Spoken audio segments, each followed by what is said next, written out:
to wine, we got cheese. There you go. All right, so come on ahead and look, I cannot tell you how honored I am that you all would take time out of your busy schedules to come out this beautiful venue so I can share some thoughts, perspectives, and insights with you about where we are today and what we're trying to do with this foundation, because the most important thing is this building was brought up in 1883.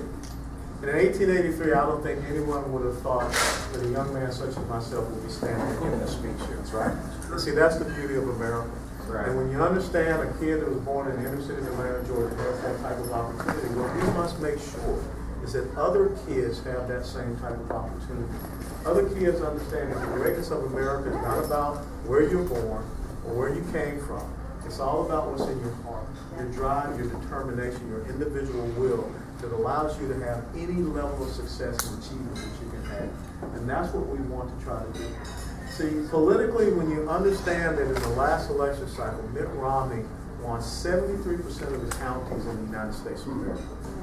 Go back and look at the 2012 electoral map, and you see all of that red. 27% of the counties in America gave Barack Obama over 313 electoral votes. It was a woodshed, as we call it down south in SEC football. Okay. And going to the University of Tennessee, we've been on the receiving ends of too many woodsheds over the last few years. Okay, so we got to change that. Get back to how it was when I was there. But what you have to recognize is that they have broken this down to a science.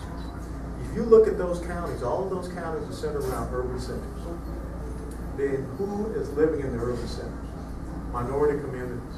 But they're minority communities that really, if you understood their fundamental principles and values, they're most aligned with us and what we believe in. And so what we have to try to do is educate them on what conservatism really is. You know, when we talk about faith, we talk about family, we talk about education, that's the bedrock of what we and what we believe in. And that should be absolutely the bedrock of what they believe in also. You know, when the Democrat convention comes out and they have to vote to put God back into their platform, we should have gone to every single black church in the United States of America and said, is this what you want to be associated with? I will never forget the time that I had a conversation with the former chairman of the Congressional Black Caucus, Emmanuel Cleaver, who is also an ordained minister out in Kansas City. And I asked him one simple question. I said, do I call you Reverend? Do I call you Congressman? I want to ask you this question. How do you reconcile what you're preaching on Sunday with how you're voting on Monday through Friday? That's good. And he could not answer. So that's what we have to do to start convicting people, especially these churches, and start looking at these communities. Remember what happened just recently in Chicago over the Independence Day weekend? 16 murders, almost 60 wounded in shooting incidents. And all those gun laws in Chicago is falling apart. Look at Detroit, falling apart. Go back to my old community in Atlanta, Georgia, the same neighborhood Dr. King was brought up in, falling apart. When Bill de Blasio stands up and goes out to charter schools in New York City, the Success Academy in Harlem, we should have stood up and said so. When Barack Obama in April 2009 canceled the DC school voucher program, we should have said so.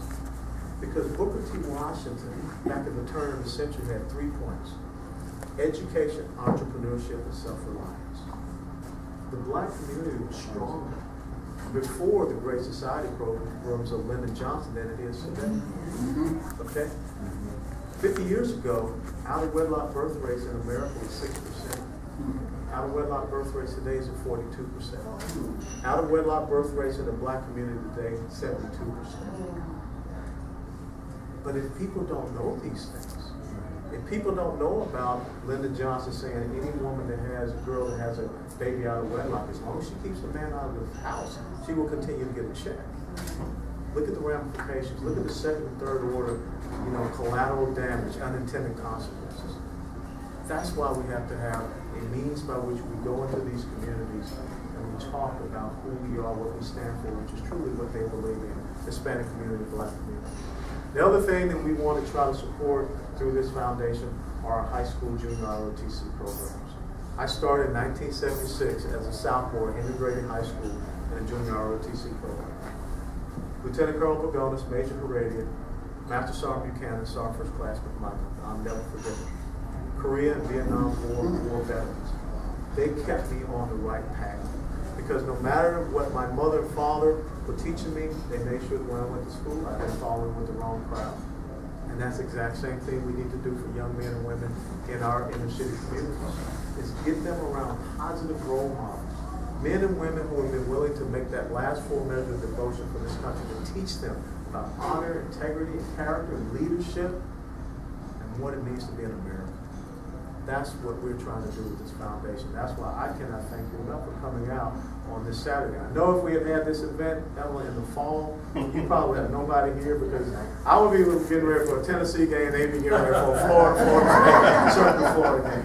But thank you so much for coming out, because we are at a critical point, a critical time for this country.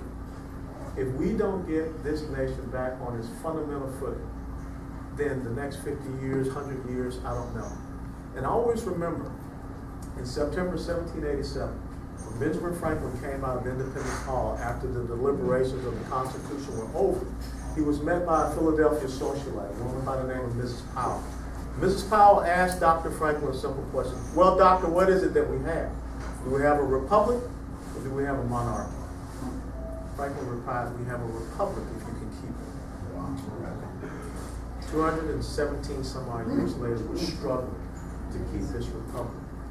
Because remember, in 2008, someone stood up and said, we're 5 days away from fundamentally transforming America.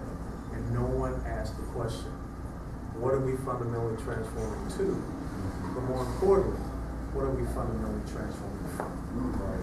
And the only way that we get people to understand the principles and values is that we educate them